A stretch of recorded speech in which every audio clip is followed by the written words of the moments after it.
We now know why light bends when it enters obliquely from one transparent medium to another. The change in the speed results in the bending of light. This is referred to as refraction of light. When light enters a medium which is optically denser than the incident medium, its speed decreases and it bends towards the normal. And similarly, when the light enters a medium which is optically rarer than the incident medium, its speed increases and it bends away from the normal. So this was a quick review of what we had learned till now. Let's now see what we mean by the refractive index of a medium. The extent to which the refractive medium changes the speed of light and hence the direction of light is given by its refractive index. We will understand this concept in great detail in this video. If I have to explain this in simple words, the refractive index compares the speed of light in incident and refractive mediums. That's it. When the light enters medium 2 from medium 1, there is a change in its speed. Suppose the speed in medium 1 is v1 and its speed in medium 2 is v2. Now we want to compare the speed of light in the incident and refractive mediums. So we will take the ratio of speed of light in medium 1 to the speed of light in medium 2. This ratio helps us compare the speed of light in the two mediums. But wait, understand this carefully. This ratio is the refractive index of medium 2 with respect to medium 1.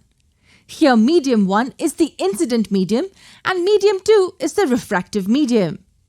The refractive index is always mentioned for the refractive medium with respect to the incident medium. How is it denoted?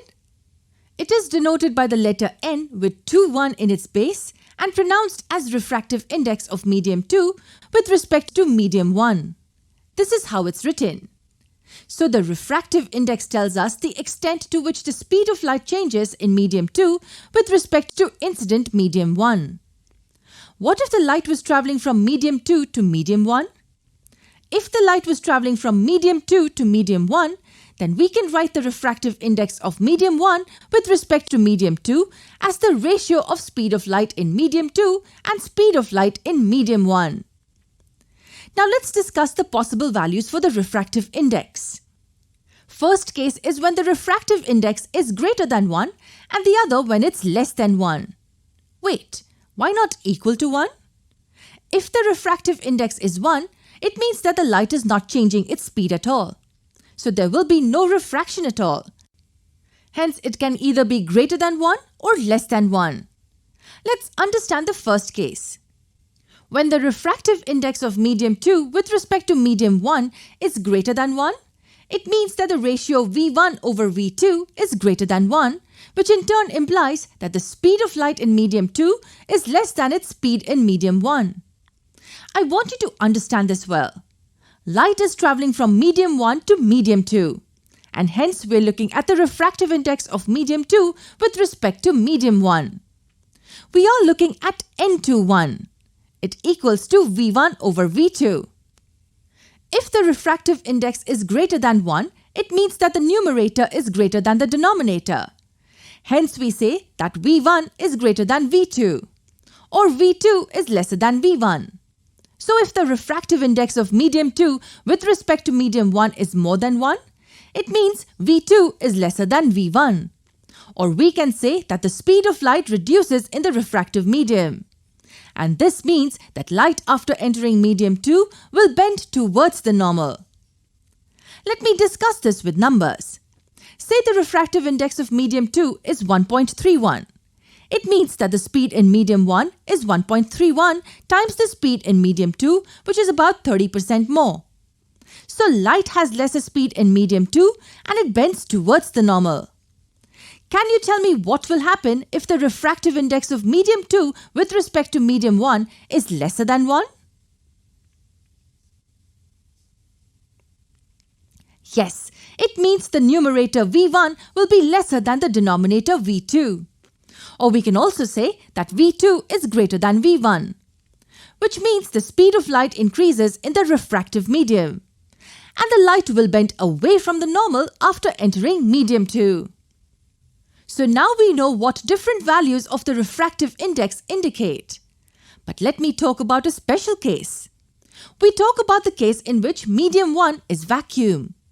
The refractive index of medium 2 with respect to vacuum will be the speed of light in vacuum over speed of light in medium 2. But we know the value of speed of light in vacuum. What is it? It's around 300 million meters per second. What's so special about this? The refractive index of any medium with respect to vacuum is called absolute refractive index.